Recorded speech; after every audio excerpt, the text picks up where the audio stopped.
Hi, a very good morning to all of you. I hope you all are doing fine.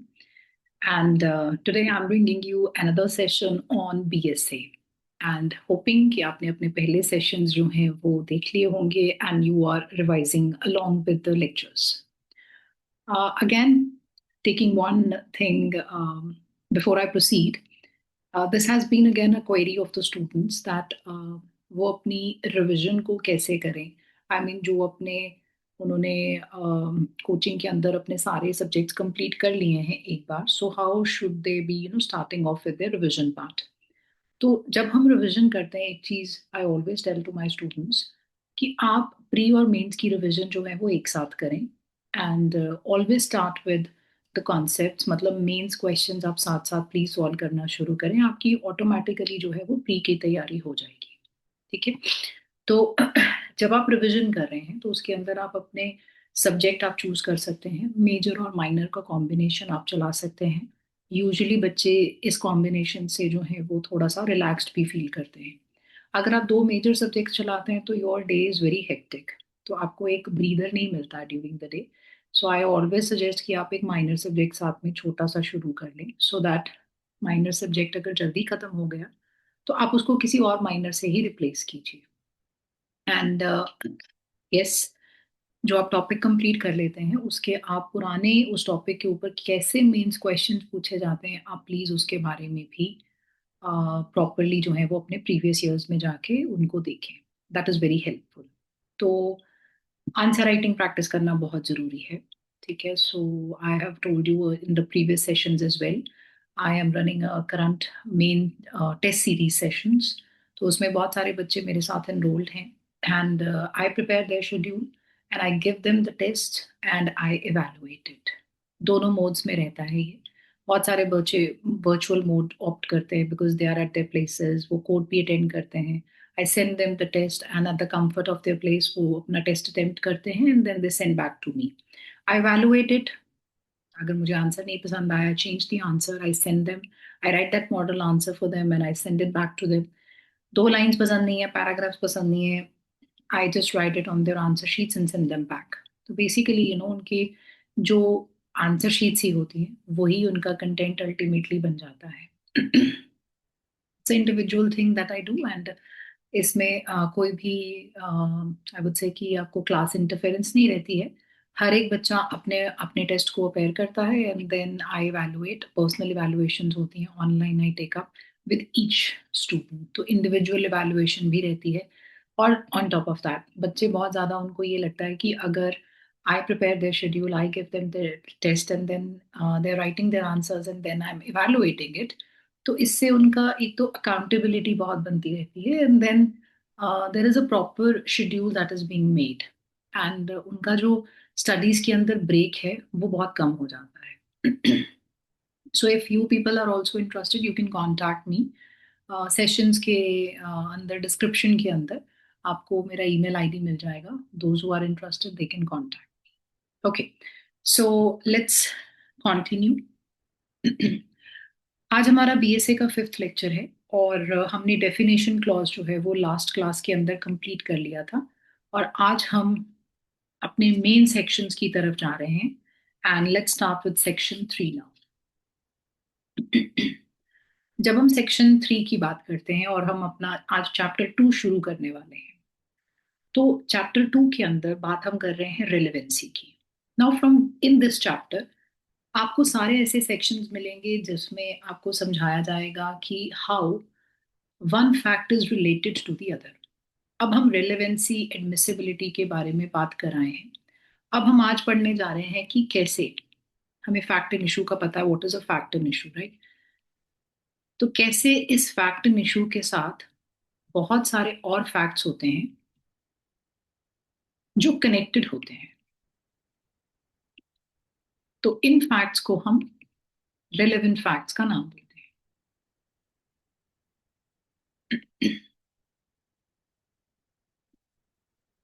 पर हर एक connected fact कई बार relevant नहीं होता है. सो relevancy जो है वो हमें देखनी पड़ेगी as per chapter 2. Now let's see here. अगर हम सेक्शन 3 रीड करते हैं, let's just read it first. Evidence may be given of the fact in issue and the relevant facts.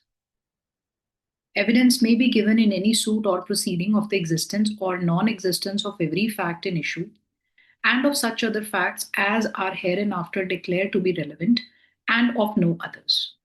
So what are we saying? We are saying कि जब भी हम evidence की बात करते हैं तो एविडेंस हमने किन चीजों का देना है? एक तो फैक्ट इन इशू का देना है और रेलेवेंट फैक्ट्स का देना है, बस। दूसरी चीज रेलेवेंट फैक्ट्स, और कोई भी फैक्ट जो है उसका हमने एविडेंस नहीं लीड करना है। एक्सप्लेनेशन है, this section shall not enable any person to give evidence of a fact which he is disentitled to prove by any position of law for the time being in force relating to the civil procedure. Now let's see, first of all understand what is a fact in issue. This we have already covered, that the main fact जो in dispute है, जो हमें prove करना है, उसको हम fact in issue बोलते हैं, और बाकी सारे फैक्ट्स जो कनेक्टेड होते हैं उनको हम रेलेवेंट फैक्ट्स बोलते हैं। ना हमें कैसे पता चलेगा कि एक फैक्ट जो है it is a relevant fact to the fact in issue? तो उसके लिए हमें चैप्टर 2 के अंदर जितने भी सेक्शंस हैं वो गाइडेंस प्रोवाइड करते हैं। जैसे आप आगे चल के देखेंगे, section 4 we have res gestae, and then we have another sections which are making preparation, motive, conduct relevant, ये सारे फैक्ट्स। ओके, एक होती है logical relevancy and the other is legal relevancy. Now what is logical relevancy? Logical relevancy होती है कि एक fact या एक ग्रुप ऑफ फैक्ट्स इस तरह से कनेक्टेड है एक दूसरे के साथ दैट वो अपने आप से ही या in connection with the other facts वो किसी भी चीज की existence, non existence, past, present, future में वो प्रूव कर सकता है। ठीक है, तो इसको हम बोलते हैं लॉजिकल रेलेवेंसी। दूसरी तरफ हम बात करते हैं लीगल रेलेवेंसी की। नाउ लीगल रेलेवेंसी का मतलब ये है कि the fact is connected to the other fact in such a manner as provided by the provisions of chapter 2। तो वो प्रोविजंस कौन सी हैं? जैसे सेक्शन 4 है, जैसे सेक्शन 5 है, 6 है, 7 है।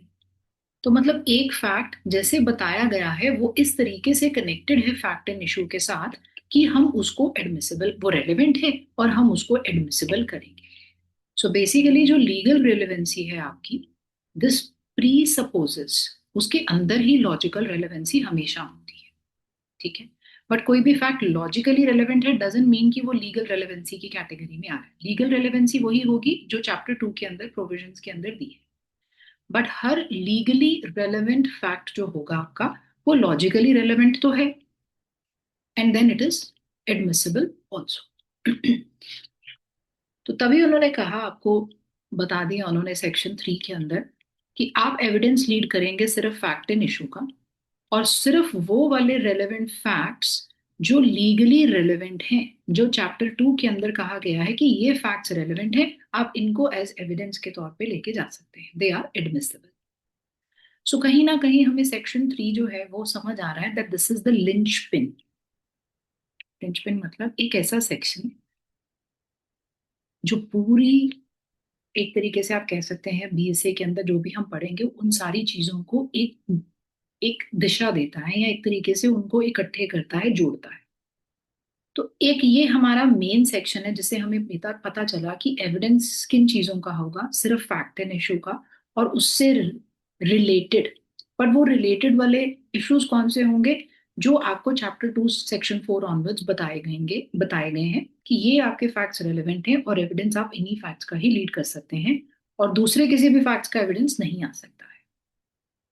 एक्सप्लेनेशन के अंदर उन्होंने समझाने की ये कोशिश की है दैट बेसिकली हम उन फैक्ट्स का evidence, nothing in this section it enables a person to give the evidence of any fact which he is disentitled by any provision of the civil law। अगर कोई भी सिविल साइड के ऊपर कोई भी ऐसी प्रोविजन है जिसमें कहा गया है कि आप ये फैक्ट जो है वो ये प्रूव नहीं कर सकते हैं या इस तरीके से प्रूव नहीं कर सकते हैं, तो इवन दो वो फैक्ट एन इशू है, इवन दो वो रेलेवेंट फैक्ट है, आप उसके लिए जो है वो एविडेंस उस तरीके से लीड नहीं कर सकते हैं।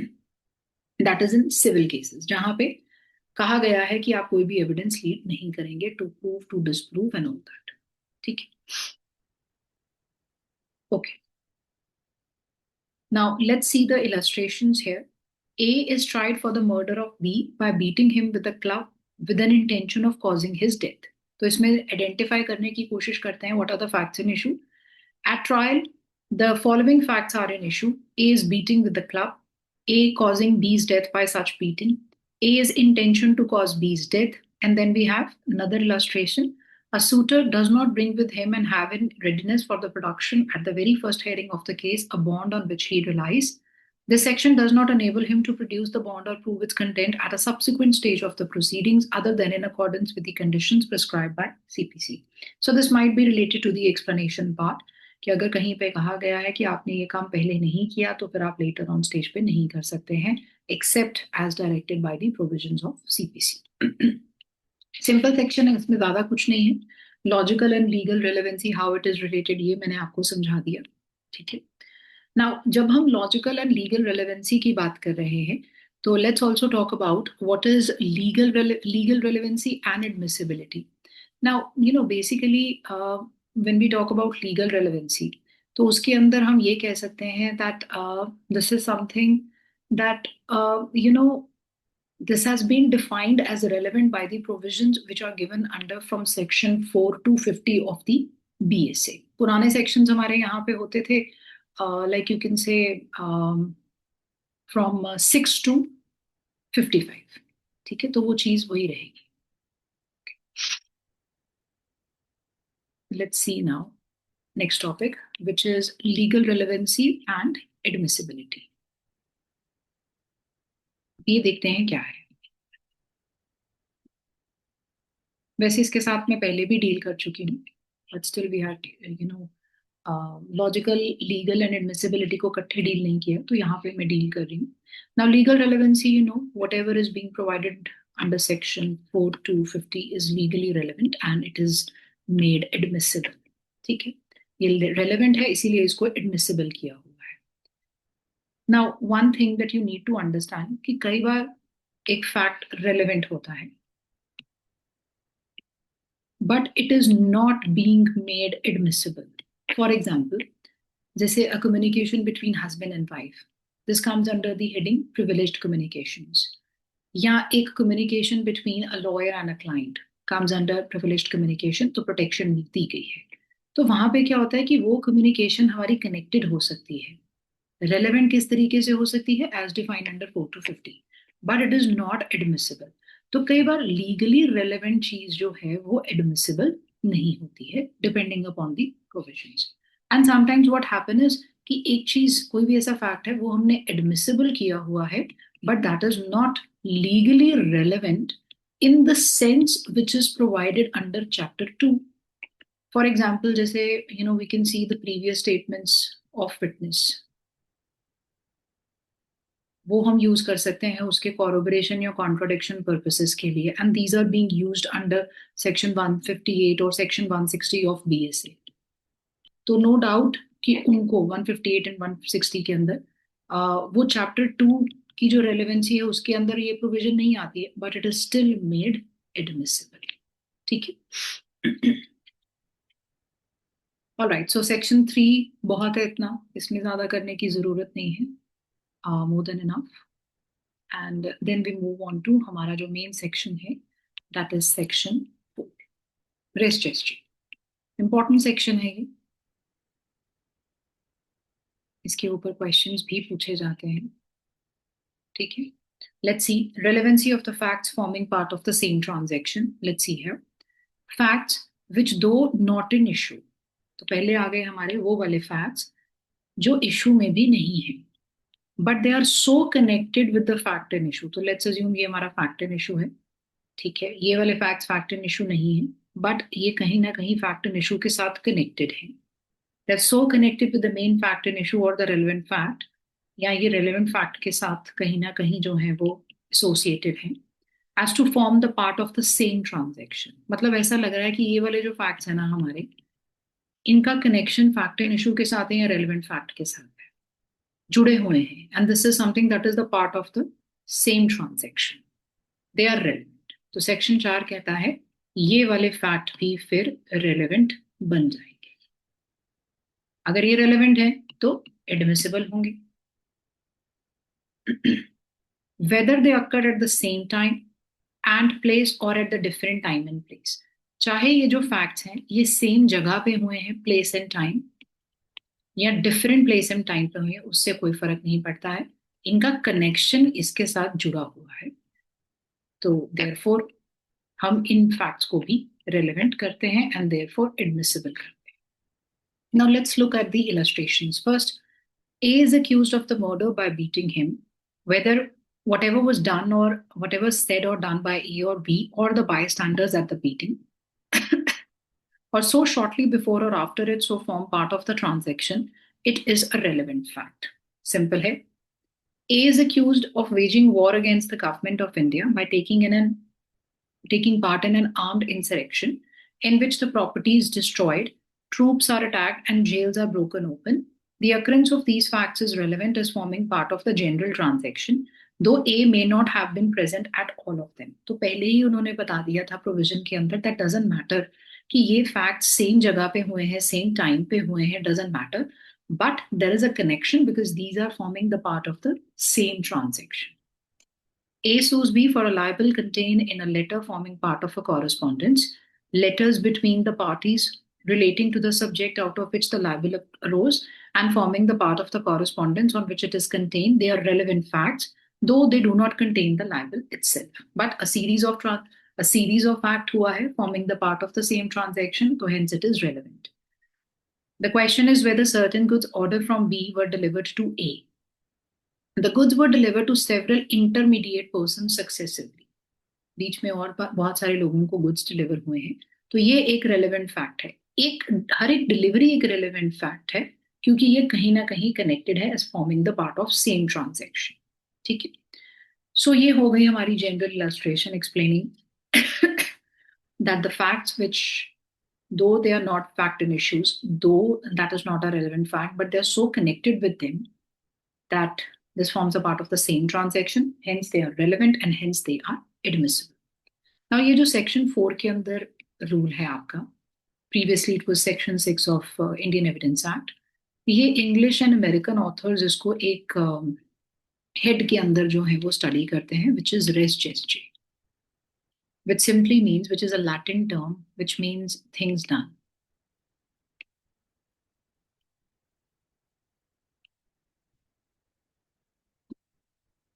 ठीक है.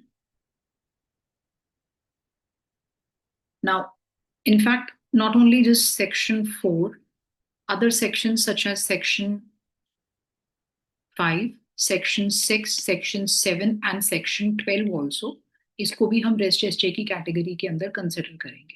ये सारे सेक्शन हम एक बार डिस्कस करेंगे. ठीक है.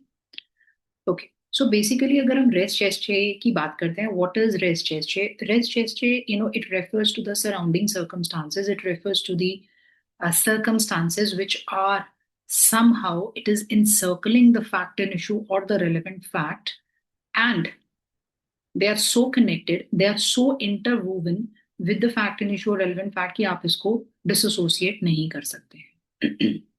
जब हम बात करते हैं कि connection कैसा होना चाहिए, कैसे पता चलेगा कि ये fact connected है या नहीं, या what would be the criteria, उसके लिए हम criteria यूज कर सकते हैं कि ये जो facts हैं हमारे, इनका फैक्ट इन इशू और रेलेवेंट फैक्ट के साथ जो है वो प्रॉक्सिमिटी होनी चाहिए, क्लोजनेस होनी चाहिए, प्रॉक्सिमिटी इन टाइम. ठीक है. प्रॉक्सिमिटी प्लेस की हो सकती है, इन the sense unity of place हो सकती है, पर जरूरी नहीं. ठीक है. दूसरी चीज कॉमन पर्पस हो सकता है, common design, continuity of action, तभी तो हम कहेंगे part of the same transaction. So ये हमारा एक क्राइटेरिया हो सकता है in order to see whether a particular fact can be considered as res geste or not and considered as admissible under section 4. अब एक हमारा एक जनरल रूल होता है that hearsay, that is the evidence of the third party, is not generally admissible. But ये जो section 4 है हमारा, this acts as an exception to this rule. अब let's see. हम कहते हैं हेयर से एविडेंस एडमिसिबल नहीं है बिकॉज वो एविडेंस किसी उस पार्टी का होता है, किसी थर्ड पार्टी का होता है कि जिसने वो एक्ट देखा सुना नहीं है. राइट.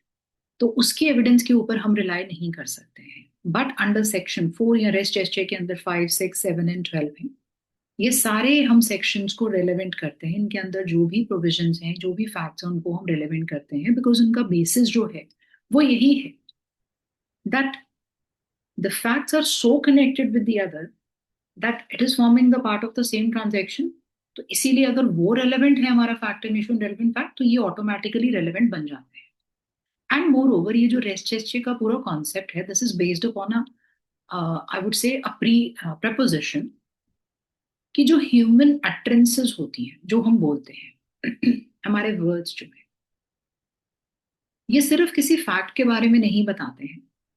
बेसिकली ये हमारा मोड ऑफ कम्युनिकेशन भी है। कई बार हमारे वर्ड जो हैं वो किसी कॉन्डक्ट को इस तरीके से एक्सप्लेन करते हैं, इस तरीके से वो बताते हैं कि हम वो वर्ड एंड कॉन्डक्ट को अलग नहीं कर सकते। अगर हम अलग करेंगे तो then it will be very difficult to find out the truth. So therefore ये जो स्टेटमेंट्स हैं, these are considered as important. That is why we are saying these are rest gesture forming the part of the same transaction, hence admissible. We have the case law of Javed Alam versus State of Chhattisgarh.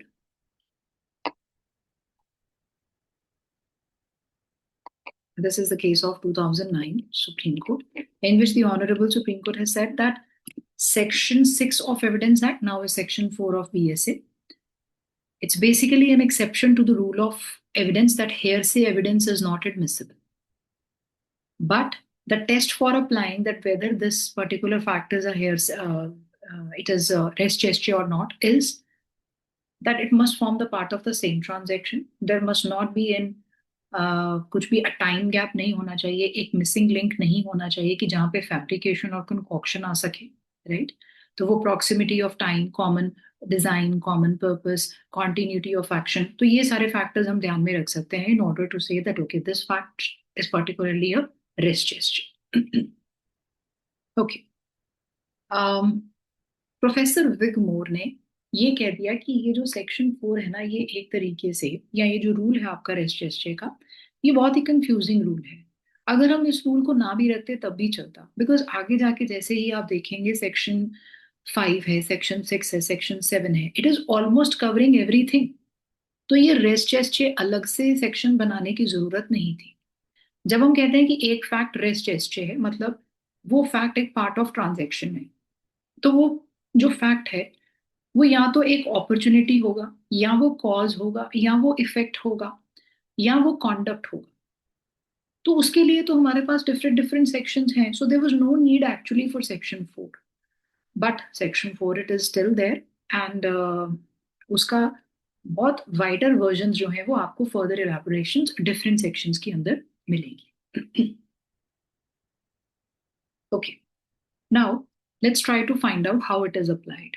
किस तरीके से आप एक statement को एक illustration लेते हैं। So illustration is there is one person and he has come to the spot जहाँ पे मर्डर हुआ था।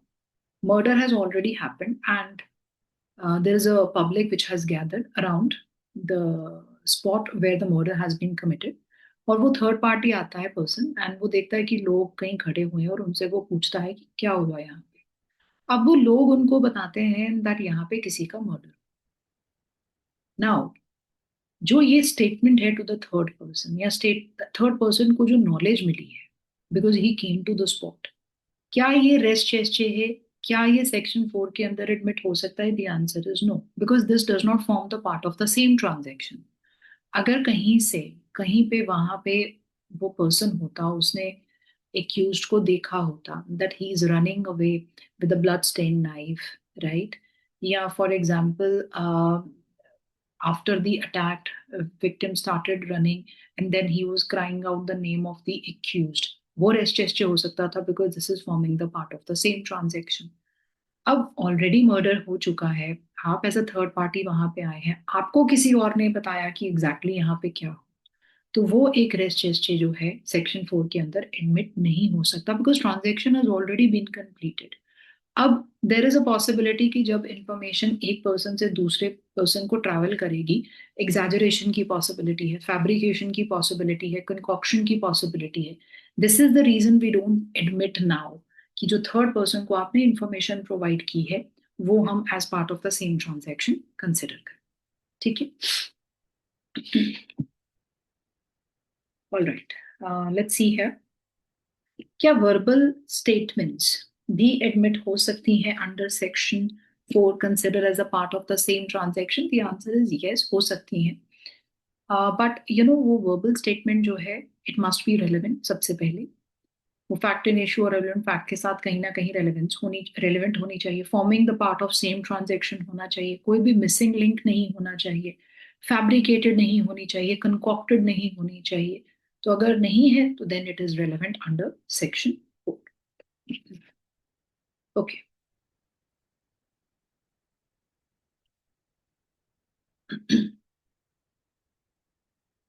let's see section 5. Section 5, facts which are occasion, which are cause or effect of the facts in issue or the relevant facts. Facts इसमें हम 5 चीजें हैं। Facts जो occasion है, कॉज है, इफेक्ट है, और let's see here.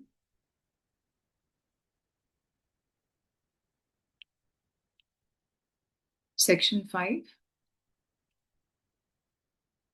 फैक्ट्स जो कॉज है, ओकेजन है, इफेक्ट है, इमीडिएट भी हो सकता है, राइट, या लेटर इन टाइम भी हो सकता है, या एक स्टेट ऑफ थिंग्स को बताता है, state of things under which they happened, या अपॉर्चुनिटी था। तो ये 5 चीजें सेक्शन 5 की अंडर आती हैं। तो कोई भी फैक्ट जो हमें कॉज के बारे में बताता है, ओकेजन के बारे में बताता है, इफेक्ट के बारे में बताता है, स्टेट ऑफ थिंग्स की वो कैसे हुई चीज, अपॉर्चुनिटी, अपॉर्चुनिटी थी, मौका था, इसीलिए वो चीज हुई। तो जो भी ये सारे फैक्ट्स अगर हमें ये सब हाईलाइट करते हैं कि ये फैक्ट एंड इशू इसीलिए हुआ, तो ये सारे फैक्ट भी रेलेवेंट हो जाएंगे। ठीक है, तभी हमने कहा था सेक्शन 4 के अंदर कि उस सेक्शन की जरूरत नहीं है, क्योंकि अल्टीमेटली आपको आपके पास डिफरेंट सेक्शंस हैं, considering, taking into consideration the different facts जो आपके मेन फैक्ट एंड इशू को प्रूव करेंगे कहीं ना कहीं। तो अगर हमारे पास डिफरेंट प्रोविजंस हैं तो इस प्रोविजन की जरूरत नहीं है। Section 5 is wider in scope. ठीक है, let's see. The question is, illustrations I'm reading. The question is whether A robbed B.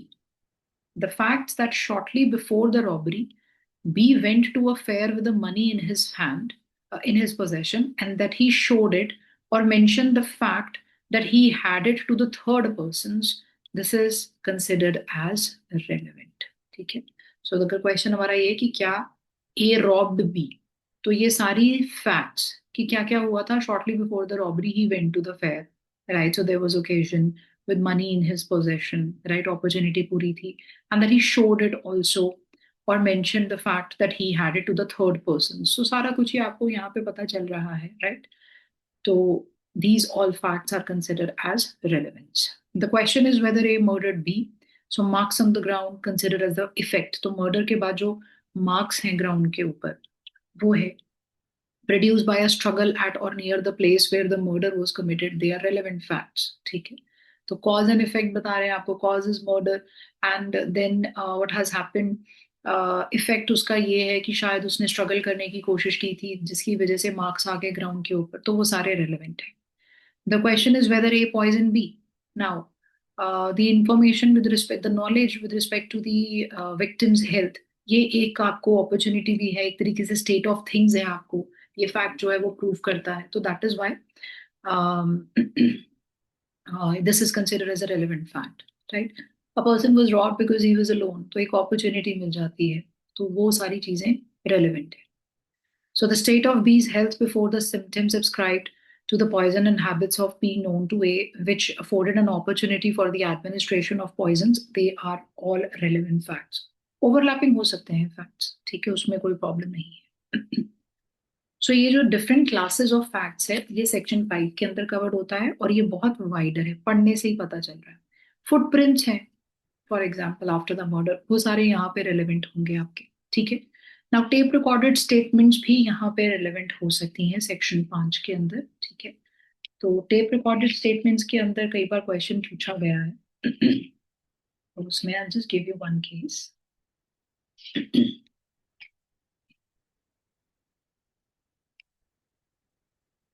relevancy of tape recorded conversations। कोई भी अगर टेप रिकॉर्डेड कॉन्वर्सेशन है, अगर वो रेलेवेंट है, तो उसके लिए कुछ फैक्टर्स हैं जो हम कंसिडर करते हैं। सबसे पहले जिसने वो टेप रिकॉर्डेड, जिसने भी वो रिकॉर्ड किया है, the person, the maker of that very tape, he must identify the voice. Identification of voice होनी चाहिए। ठीक है। There must not be any chance कि वो जो टेप रिकॉर्डेड है, टेप रिकॉर्डेड रिकॉर्ड की गया है आपने स्टेटमेंट्स, उसको फैब्रिकेट किया गया है कहीं से। ठीक है। उसके साथ कोई छेड़छाड़ हुई है, बिल्कुल भी ये प्रूफ नहीं होने चाहिए। ठीक।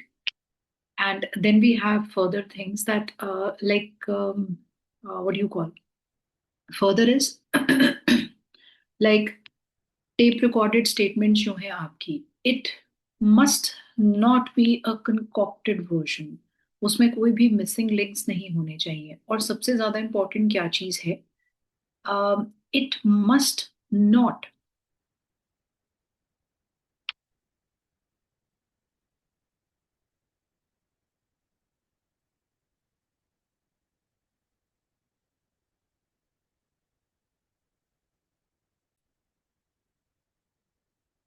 Yes, so the tape recorded statement है हमारी, it must not B tempered with, या उसमें जो वॉइस है वो बिल्कुल क्लियर होनी चाहिए।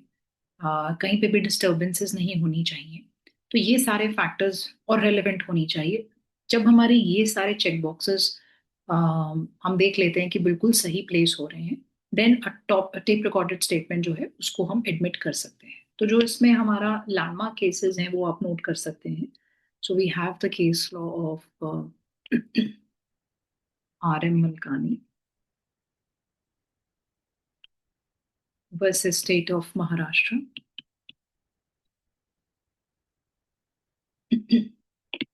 This is 1973 Supreme Court. So a contemporaneous tape recorded statement, it is held as relevant under this very section.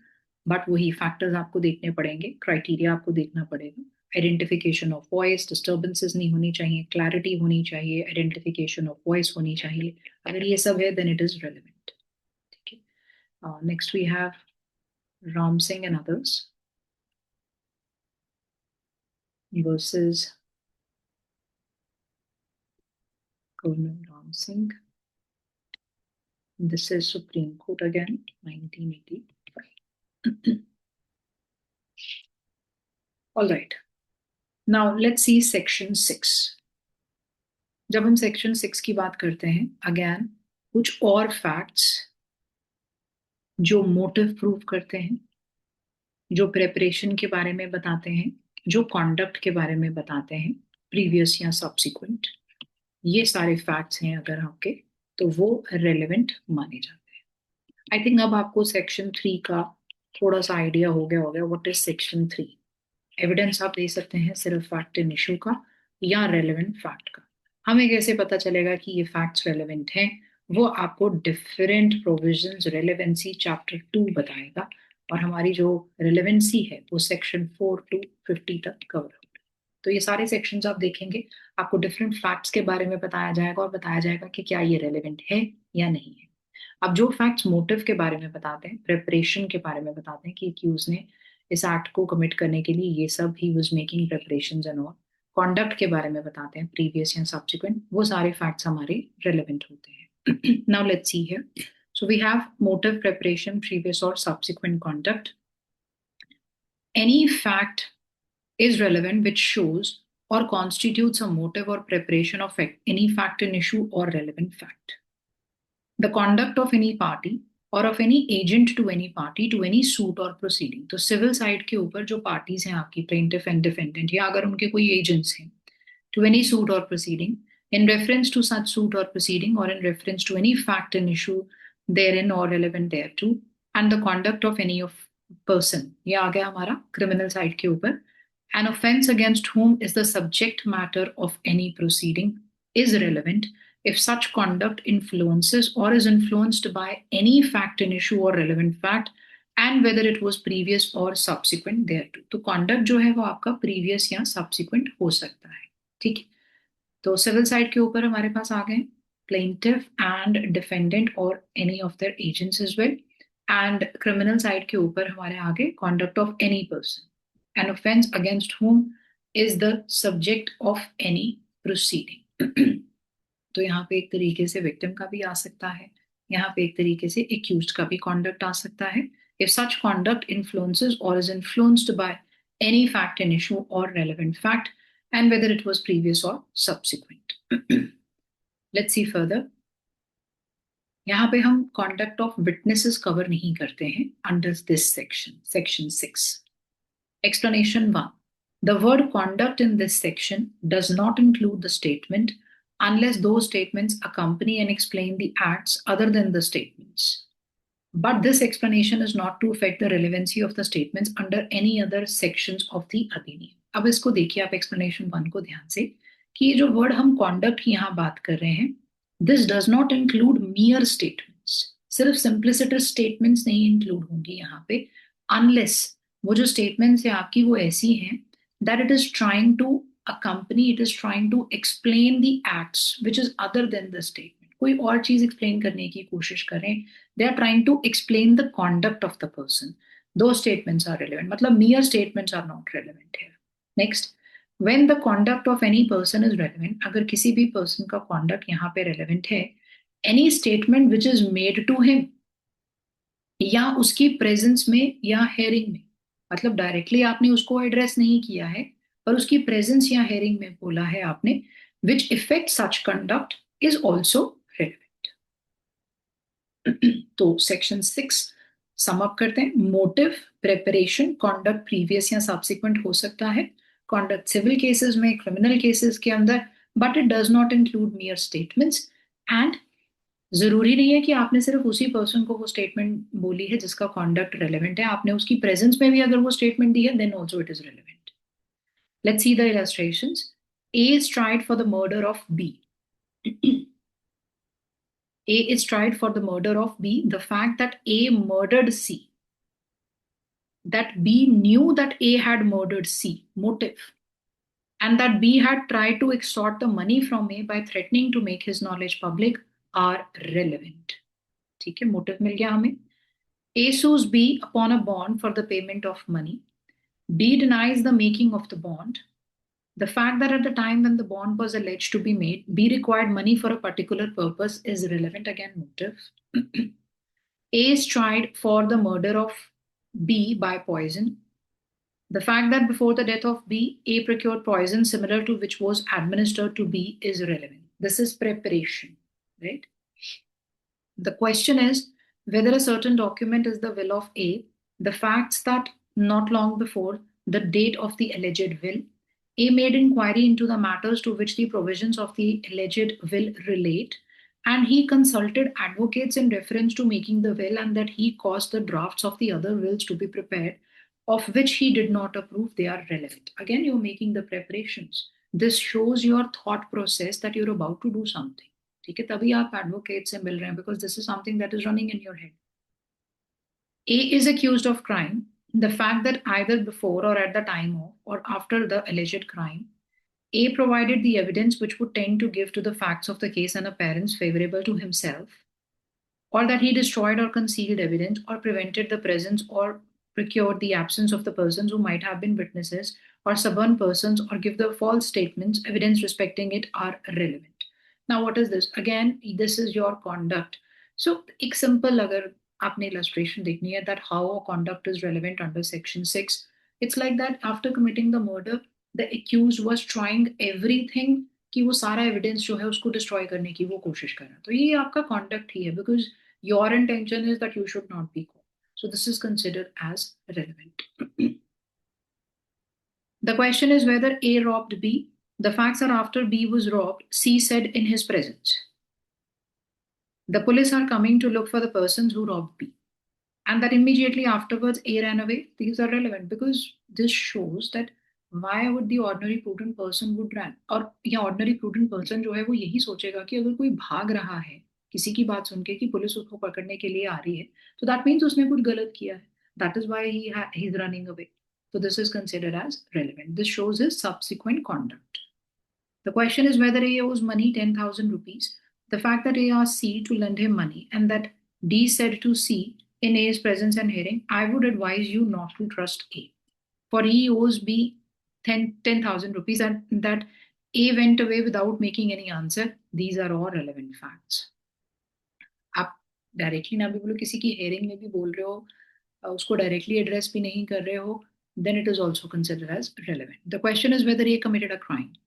The fact that A absconded after receiving the letter warning A that inquiry was made for the criminal and the content of the letter is relevant. A is accused of crime. The facts that after the commission of the alleged crime, A absconded or he was in possession of the property or the proceeds of the property acquired by the crime or attempted to conceal things which were or might have been used in committing it, they are all relevant. Okay. Okay. Now let's see further. The question is whether A was raped. The fact that shortly after the alleged rape, A made a complaint relating to the crime, under which and the terms in which the complaint was made, that is relevant. Now, suppose यहाँ पे if A is raped and A just makes a statement that A just makes a statement that she is raped. ये सिर्फ एक mere statement है. This is something that is not admissible. But if she is complaining also, now this is not a mere statement. This is accompanied by a conduct. And this is explanatory in nature. So therefore, that is considered as relevant. The fact that without making a complaint, A said that A had been raped is not relevant as conduct under this section, though it may be relevant as a dying declaration under 26A, as a corroborative evidence under section 160, but otherwise नहीं. यहाँ पे इस section के अंदर relevant नहीं. The question is whether A was raw. The fact that soon after the alleged robbery, A made a complaint relating to the offense, the circumstances under which and the terms in which the complaint was made, that is relevant. The fact that A said that A had been robbed without making any complaint is not relevant as conduct under this section, though it may be relevant as a dying declaration, as a corroborative evidence under 160. But यहाँ पे mere statement नहीं आएगी, यहाँ पे आपको the statement ऐसी होनी चाहिए. This shows your actual act as well कि उसके साथ आपने और क्या किया. अगर तो आप complaint कर रहे हैं, that shows आपका conduct show कर रहा है that after the happening you are doing this. ठीक है. Now again, जैसे जैसे आप सेक्शन पढ़ते जाएंगे, now section 6 is wider in operation than section 5 because section 5 के अंदर हम consider कर रहे थे वही cause thing है, opportunity है, state of things है, occasion है, एंड इसके अंदर हम प्रीवियस सब्सिक्वेंट कॉन्डक्ट लेके आ रहे हैं, मोटिव लेके आ रहे हैं, प्रेपरेशन लेके आ रहे हैं. This is all considered as relevant. Okay. इसमें मोटिव के अंदर कई बार आपको स्टेटमेंट बेस्ड क्वेश्चन पूछ लेते हैं that what is the relevance of motive in criminal cases. No doubt motive बहुत इंपॉर्टेंट है बिकॉज मोटिव आपका जो है वो एक तरीके से मेंस रिया, एक गिल्टी माइंड की तरह भी हो सकता है that why a person has done a particular act. तो मोटिव एक इम्पल्स है, राइट एक आपकी इंटेंशन है या एक आपका ओपिनियन है which tells the court that why a person has indulged himself in a particular act. कि act हुआ क्यों? And it solves sometimes the mystery. Now when we come to this question कि motive कितना important है, कई बार motive हमें पता ही नहीं चलता है that what is the objective, what was the reason of committing this kind of an act. And at that moment we are supposed to look it for the other evidence. But at the same time जरूरी नहीं है कि motive हमें हर case के अंदर मिलना ही चाहिए ना. मोटिव को ढूंढना भी बहुत मुश्किल होता है because this is something that is known only to the person who has committed some act and it is something that is we are referring to the mental state of a person. किसी की intention जानना बहुत मुश्किल होता है और हमेशा उसके लिए हमें डायरेक्ट एविडेंस कई बार नहीं भी मिलता है. तो वहां पे भी we are trying to just join the missing links. तो अगर तो आपके पास किसी भी पर्टिकुलर ऑफेंस के अंदर डायरेक्ट एविडेंस अवेलेबल है तो मोटिव इतना रोल प्ले नहीं करता. बट इन केसेस जहां पे डायरेक्ट एविडेंस अवेलेबल नहीं है then you are relying on the circumstantial evidence, तो फिर motive अगर आपको उसका fact मिल जाए कि this is the reason of committing the crime, तो फिर वहां पे वो एक significant role जो है वो play कर सकता है. But just because you're not able to find out the motive doesn't mean that the person is going to walk free. If other evidence is worthy enough, it is trustworthy, and credible information है आपके पास, सारा कुछ है, and you have tested the veracity of the facts and all that, तो फिर आपको motive ढूंढने की जरूरत नहीं है. तो मतलब बिना मोटिव के भी कन्विक्शन हो सकती है. And at the same time जरूरी नहीं होता कि जितना ग्रेव मोटिव है, जो मोटिव है उसके प्रोपोर्शन का ही ऑफेंस होना चाहिए. कभी मोटिव बहुत स्मॉल होता है but the kind of act which is committed वो बहुत ग्रेव है. So we are not looking for the proportionality between the motive and the act which is ultimately committed. तो अगर आपको ये क्वेश्चन पूछा जाता है motive, relevance of motive in criminal trials, तो आप इस तरीके से उसको डील कर सकते हैं. ठीक है.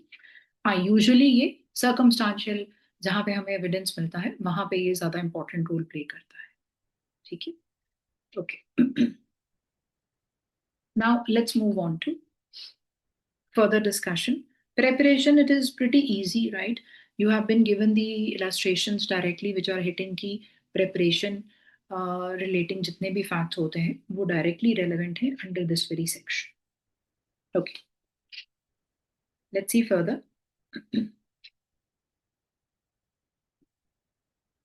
मोटिव को एक्सप्लेन करने के लिए हम एक केस लॉ भी कर सकते हैं, because yes, it is important, and the Honorable Supreme Court, has dealt with this time and again. Relevance of motive in criminal trials.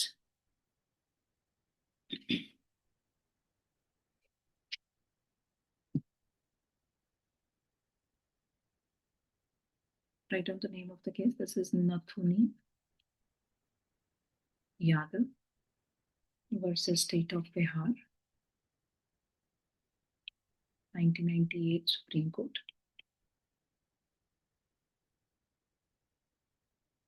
And we can also do a recent case. This is Prem Singh versus State of NCT of Delhi. This is 2023 Supreme Court, right? And we have one more observation, almost same ही है. This is Shio Shankar Singh versus State of Jharkhand. This is 2011 Supreme Court. जिसमें court ने बस यही चीजें explain की that motive is important, no doubt, but if your case is based upon the direct evidence, तो motive is not very relevant. It is relevant, it is significant in the cases where there is only the availability of the circumstantial evidence. वहां पे motive plays a significant role, right? But you always need to give it importance, उतना ही importance जितना ये deserve करता है, and never look for the proportionality. ऐसा नहीं है कि ये यहाँ पे आपको कुछ मोटिव समझ नहीं आ रहा या बहुत डीपर मोटिव समझ नहीं आ रहा तो ये ग्रेव ऑफेंस पर्सन नहीं कर सकता है. So we are not looking for the proportionality. Okay. I would like to quote है, ये कई बार मैं आपको जो किसी भी ऑथर का कोट हम लिखते हैं या एक ऑथर का ओपिनियन जब हम कई बार डिस्कस करते हैं तो आप इनको प्लीज लिख लीजिए. ये इंपॉर्टेंट रहती हैं. अगर आप एग्जाम्स के अंदर इनको यूज करेंगे it will fetch you more marks. So let's see what Professor Wigmore has observed. I'll write it here. So he says that it is always possible, that this necessity emotion, he's talking about motive, that this necessity emotion may be undiscoverable, and thus the failure to discover it does not signify its non-existence. तो वही ये कह रहे हैं कि just because you were not able to find out what was the intention, what was the motive behind, doesn't mean कि वो motive है ही नहीं, because it is difficult to find out the intention. Okay, proceeding further.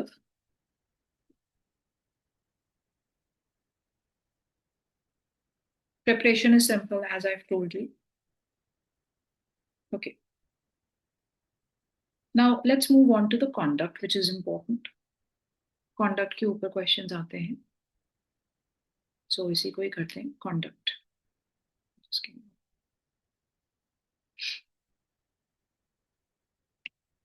Conduct previous or subsequent. Let's see here.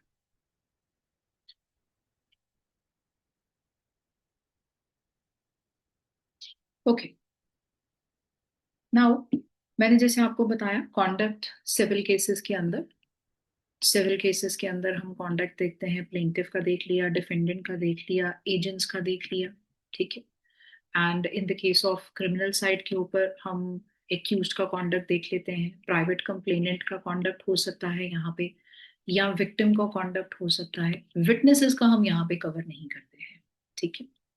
Okay, now when we talk about the conduct of a person, now conduct of a person is very important because it actually shows that why a particular person has acted in a particular fashion. उससे कई बार हमें reason भी पता चल जाता है। सी जितने भी अभी तक आपने सेक्शंस किए हैं, motive, preparation, conduct, cause, occasion, effect, opportunity, sometimes these all facts are overlapping. इनके लिए हमने डिफरेंट डिफरेंट सेक्शंस तो बना दिए हैं, but what are we trying to suggest है, ये सारे सेक्शंस एक तरीके से ये हिंट करते हैं कि ये जितने भी फैक्ट्स की हम बात कर रहे हैं, ये सारे फैक्ट्स रेलेवेंट है टू द रेलेवेंट फैक्ट्स और to the fact in issue, and कहीं ना कहीं ये सेम ट्रांजैक्शन का पार्ट है, that is why this is being considered under the head of res gestae. इसीलिए हम इनको रेलेवेंट बना रहे हैं, क्योंकि इससे हो सकता है कि बहुत सारी चीजें प्रूव हो गई and we have finally come to the conclusion of a particular dispute या एक पर्टिकुलर ट्रायल जो हमारा चल रहा है। Okay, now let's C,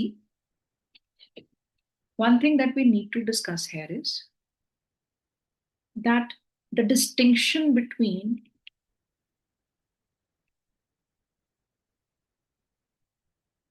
the conduct of a person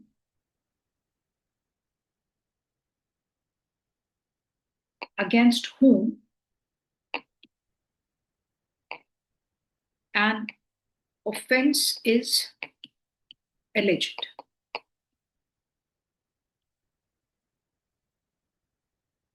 right? And then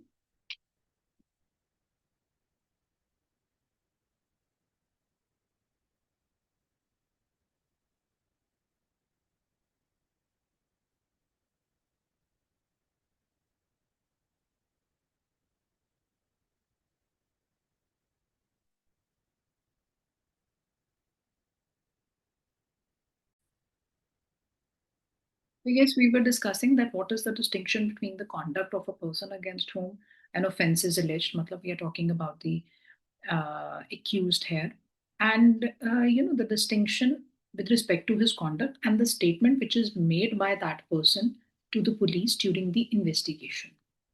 Now हमें पता है that CRPC BNSS के अंदर previously 162 of CRPC and I think now 181 BNSS के अंदर जो ये statements होती हैं, these are excluded, right? But हम यहाँ पे conduct की बात कर रहे हैं, किस तरीके के conduct की बात कर रहे हैं उसे accuse के, that like suppose during the investigation he led the police officials to a place where the stolen property or the weapons they were hidden and all that. ये सारा उसका कॉन्डक्ट की शेप में यहाँ पे रेलेवेंट हो सकता है, ठीक है, because we are not making the mere statements relevant, we are only making relevant under this section his conduct, तो वो हम यहाँ पे रेलेवेंट कर सकते हैं, that is not being hit by the provisions of CrPC और बीएनएसएस। जो उसकी स्टेटमेंट होगी that he has committed this offense, वो relevant नहीं है, because this is the statement which is made, this is the kind of a confession which is made to the police official, वो admissible नहीं है। But we also know that वो section 27 BSA के अंदर if it has led to some discovery, that is relevant, या यहाँ पे section 23 BSA के अंदर it can be consider as relevant वो statement which has led to the discovery, confession part छोड़ देंगे, but which has led to the discovery, that will be consider as relevant. Similarly यहाँ पे इस section के अंदर जो उसका कॉन्डक्ट रहा है, not the mere statement but conduct of leading the police officials to a place where the weapon was hidden, या जहाँ पे वो प्रॉपर्टी उसने रखी है एंड ऑल दैट, वो relevant हो सकता है under this section. So there is a need to distinguish between the conduct and the statement that he is making during the course of investigation. What is relevant here is the conduct, not just the mere statements. Okay, moving further. Next question is that whether a silence amount to some kind of a conduct. क्या silence जो है वो भी conduct हो सकता है, उसको हम मान सकते हैं? The answer is yes, sometimes where a person he has been asked something, या जहाँ पे उसकी ड्यूटी टू स्पीक है, तो sometimes silence is also amounting to some kind of a conduct, तो वो रेलेवेंट हो सकता है उसमें कोई डाउट नहीं। Okay, let's see here. Then we have section 7, which is another very, very important section here. Section 7. Previously, it was section 9 of BSc, of Indian Evidence Act. Let's see.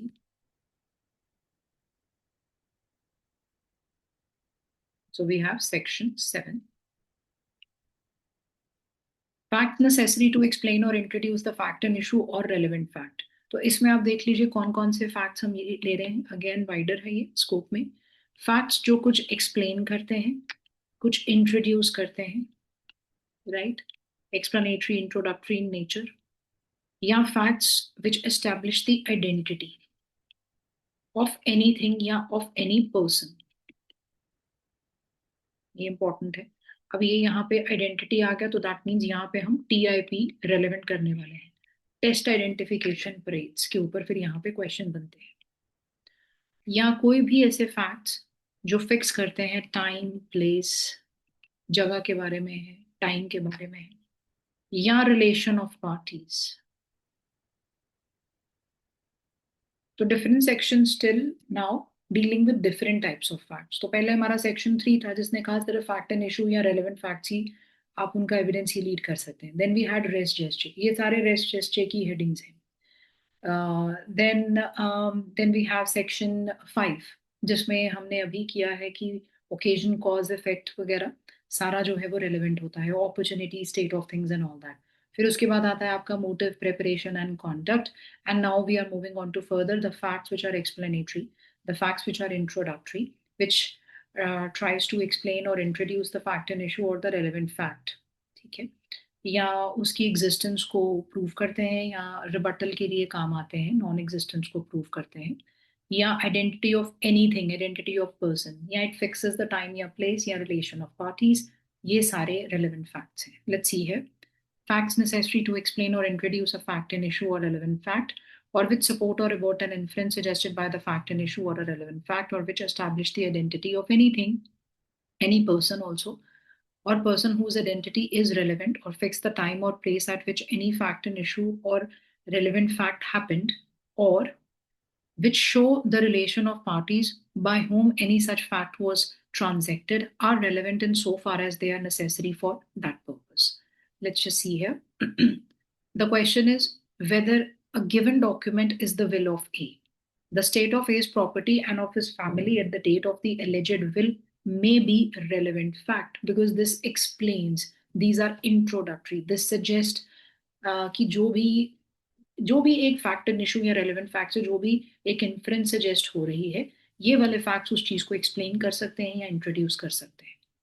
A sues B for a libel imputing disgraceful conduct to A. B affirms that the matter alleged to be libelous is true.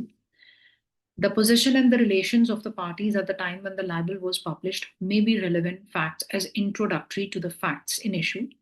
The particulars of the dispute between A and B about a matter unconnected with the alleged libel, they are irrelevant, though the fact that there was a dispute may be relevant if it affected the relations between A and B.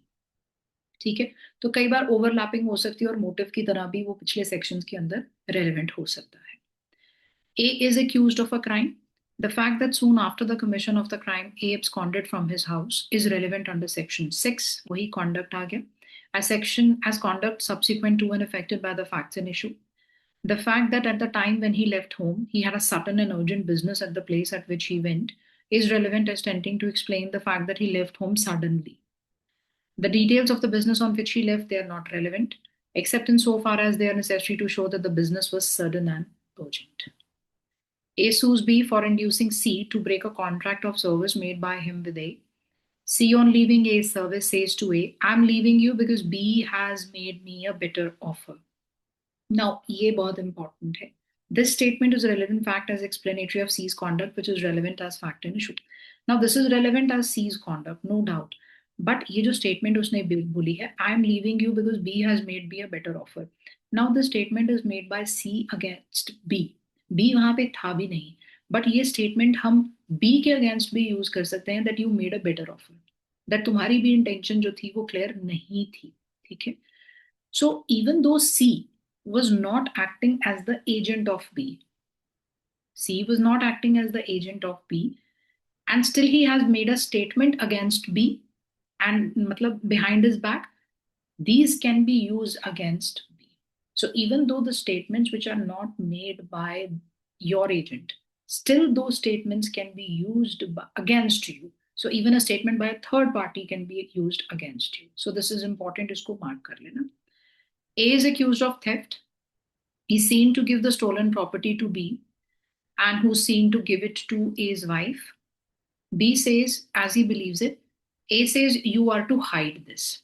B's statement is relevant as explanatory of a fact which is part of the transaction. Now, he's using the statement, A says, you are to hide this. Now, we can use this against A also, no doubt about it.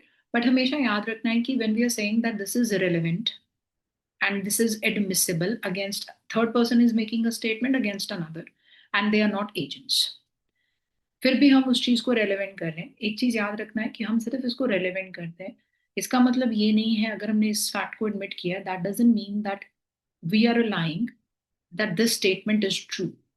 So we are not presuming that the statement is true, ये इसका मतलब नहीं है. A is tried for a riot and is proved to have marched at the head of the mob. The crimes of the mob, they are considered as explanatory of the nature of the transaction. Now we know that this is something that is based on, ये जो last illustration है, this is based on Lord Garden's case, famous illustration. अब जितनी भी illustrations हम कर रहे हैं, इसको बहुत ध्यान से पढ़ना. बैराक के अंदर जो illustrations हैं, ये प्री में भी पूछी जाती हैं और कई बार exactly illustration based means में भी आपको क्वेश्चन मिल जाता है, ठीक है? तो इलास्ट्रेशंस बहुत इंपॉर्टेंट है, ठीक है? जो DEF इलास्ट्रेशन है, लास्ट वाली DEF, वो इलास्ट्रेशंस एक तरीके से आपको रूल बताती हैं that even though person was not acting as the agent of the other, still उसके अगेंस्ट स्टेटमेंट हम यूज कर सकते हैं जिसके खिलाफ वो स्टेटमेंट दे रहा है, ठीक है? ओके, यहाँ पे एक डिफरेंस है between the Indian law and the English law.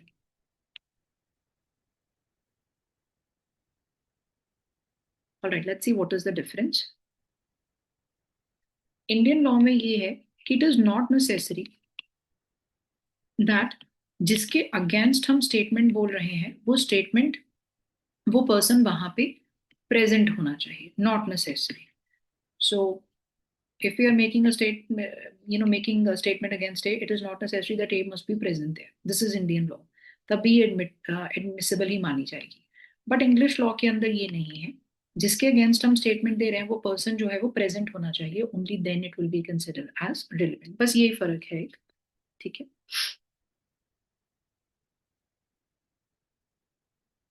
Now let's see here, C and E अगर आप देखेंगे इलस्ट्रेशंस, थेफ्ट वाली हो गया या C हो गया, इसमें no doubt we are making the hearsay statements हैं एडमिसिबल, ठीक है? किसी और की बात आप किसी को कह रहे हैं, जैसे A says you are to hide this, पता नहीं उसने ये कहा है या नहीं कहा है, तो कहीं ना कहीं हमें लगेगा कि ये तो हम हेयर से एडमिट कर रहे हैं.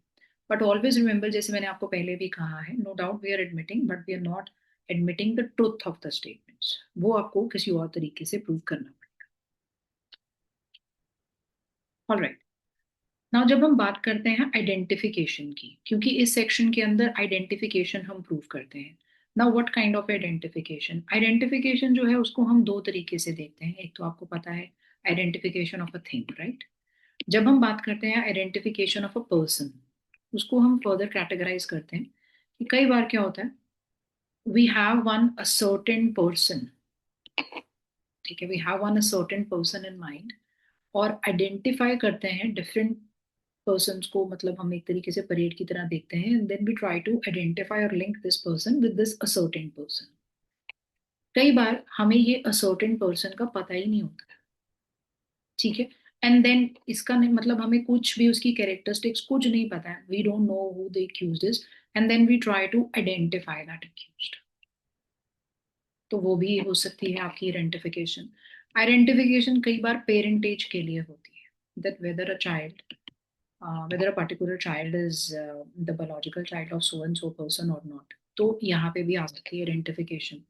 आइडेंटिफिकेशन बाय फोटोग्राफ भी होती है, ठीक है।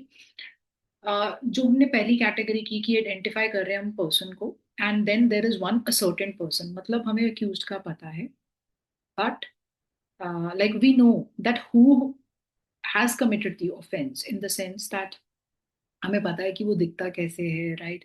Now from different individuals we trying to identify कि ये उसके साथ मैचअप होता है या नहीं। तो दिस डिपेंड्स कि आप किस तरीके का एविडेंस लीड करेंगे। जैसे आप बता सकते हैं कि उसके हेयर इतने लॉन्ग थे, उसके ये फेशियल फीचर्स हैं, हाइट इतनी है, एज इतनी है, तो एक सर्टेन पर्सन के साथ आप एक पर्सन को आइडेंटिफाई करने की कोशिश करते हैं। जहां पे हमें कुछ नहीं पता होता, we are just trying to relate one person to the crime scene, right, by different evidence। हो सकता है आप कहते हैं कि इसके शूज का मार्क हमें मिला था, now this person is having the same type of shoes, तो that means यही वो पर्सन है। या उसके हेयर सैंपल्स मिले थे, राइट, उससे पता चलता है। कोई ब्लड सैंपल मिले, now we are trying to identify that person. या पेरेंटेज के लिए आइडेंटिफिकेशन का पर्पस क्या होता है, या इस पे जो हमारा मेन क्वेश्चन आता है टेस्ट आइडेंटिफिकेशन परेड के ऊपर।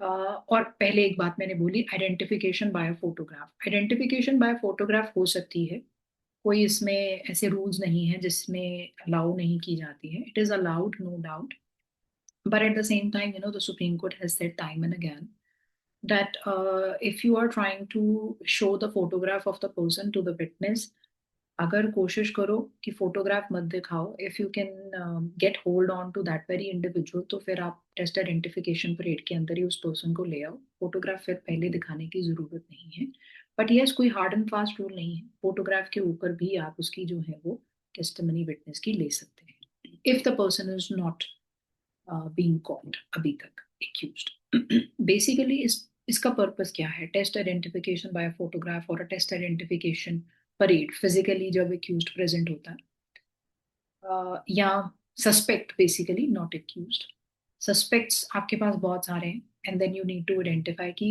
एक्चुअल में किसके अगेंस्ट चार्जेस फ्रेम होने चाहिए। ये जो टेस्ट आइडेंटिफिकेशन परेड होती है, time again the supreme court has held that this is for the investigating parties, ये कोर्ट्स का काम नहीं है, एंड ये कोर्ट्स का भी ज्यादा कोई पर्पस सॉल्व नहीं करता, ये इन्वेस्टिगेटिंग ऑफिसर्स का पर्पस सॉल्व होता है इससे, बिकॉज इसका पर्पस ये है that at least the police officer they get to know that the investigation is moving in the right direction. तो ये जानना उनके लिए बहुत जरूरी होता है कि जिसके अगेंस्ट वो प्रोसीड कर रहे हैं, क्या एक्चुअल में वो पर्सन है भी जिसने ऑफेंस किया, या वो सस्पेक्ट ही है सिर्फ। तो ये जानना उनके लिए जरूरी होता है, that is why test identification parade is conduct, ठीक है। तो जब हम टीआई के ऊपर देखते हैं, तो टीआई के ऊपर बहुत सारे कई बार सवाल आते हैं दैट क्या अगर हम डिले करते हैं टेस्ट आइडेंटिफिकेशन परेड करने में, तो क्या दिस इज फैटल और not. See the thing is that कोई भी हार्ड एंड फास्ट रूल नहीं है, बट यस जब हम जनरल गाइडलाइंस फॉलो करते हैं तो हम कहते हैं कि जो टेस्ट आइडेंटिफिकेशन परेड है वो टाइमली होनी चाहिए, अननेसेसरीली डिले नहीं होना चाहिए। बट बाई चांस अगर डिले हो गया है, तो वो डिले अगर आपने एक्सप्लेन कर दिया है properly what was the reason, तो it is fine, it might not be fatal, right. जरूरी नहीं है कि अगर किसी केस में आपने टेस्ट आइडेंटिफिकेशन परेड कंडक्ट नहीं की तो this is going to effect the merits of the case, ऐसा कुछ नहीं है। एक चीज और याद रखनी है that this is not a substantive evidence, not a substantive evidence. तो इसके ऊपर इतना ज्यादा आपको स्ट्रेस लेने की जरूरत नहीं है।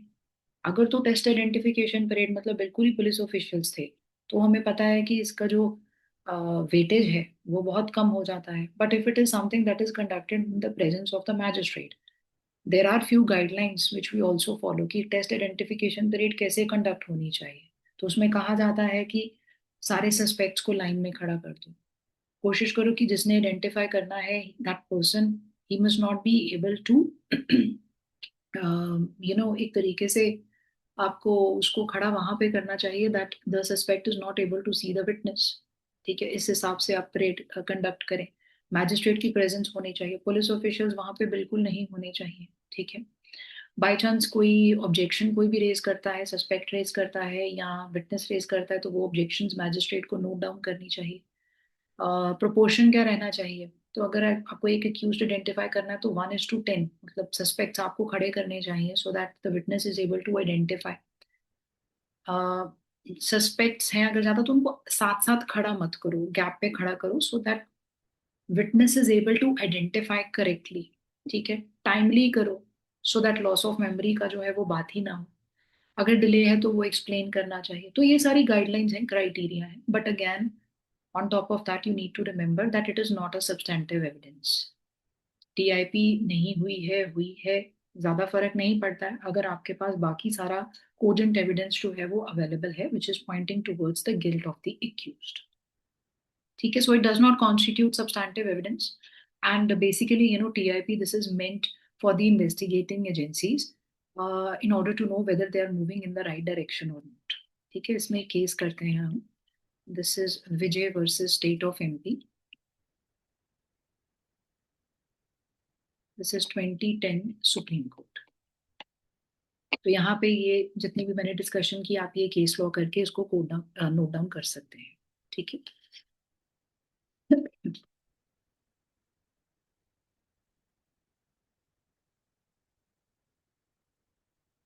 Okay. Now there is one more term जिसके ऊपर शॉर्ट नोट आपको आ सकता है। This is dock identification. Dock identification, कई बार डिफरेंस आ जाता है इसके ऊपर, what is the difference between test identification parade and dock identification. Now test identification parade की जो स्टेज होती है, this is during the investigation stage and it is conducted by usually the police officials. And guideline तो यही है, it must be conducted in the presence of a magistrate, executive और judicial. Dock identification की stage different है, this is before the court, right? So when the witness is trying to identify the accused before the court, that is a doc identification। ठीक है, dock identification को इतनी ज्यादा significance relevance नहीं दिया जाता है अगर पहले टीआईपी कंडक्ट नहीं हुई है। तो एक तो स्टेज का डिफरेंस है, एक तो अथॉरिटी का डिफरेंस है। Dock identification is before a court, this is TIP is before the police officials, executive magistrate. And this is during investigation and doc identification is during the trial।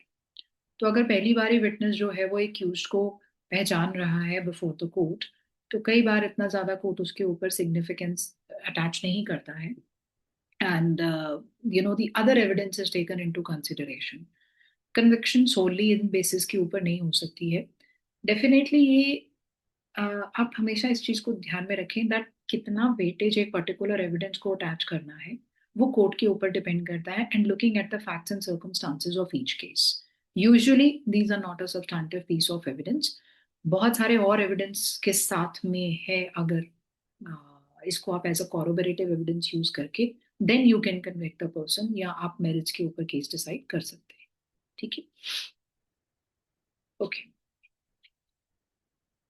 That's all for today's session. And in the next class, we will be starting with section 8 onwards। पहले अभी तक इतने sections आप revise कर लीजिए। ये सारे sections जो हैं वो रेस्ट हिस्ट्री की कैटेगरी के अंदर आते हैं, तो इनकी illustrations बहुत important हैं। Please take care of that। And yes, before I and the session, एक और दिमाग में आ गई सिचुएशन दैट जब हम टेस्ट आइडेंटिफिकेशन पर रेट करते हैं तो क्या कई बार ये भी क्वेश्चन पूछा जाता है that whether it is violative of article 23 clause 3 of Constitution of India? The answer is no। So the Honorable Supreme Court has held time and again that this is not violative of Article 20, Clause 3 of Constitution. If we are telling the accused person to show any mark, to show any face to the witness. तो ये नहीं है कि हम जबरदस्ती से extract करने की कोशिश कर रहे हैं उससे, या we are trying to press upon the person to admit to his guilt. This does not mean so. So that is why it is not considered as violative of any of the fundamental rights. All right. Thank you so much, everyone, for today's session. And hopefully, I will be recording the other session very soon. Till then, have a good day and keep on revising BSA.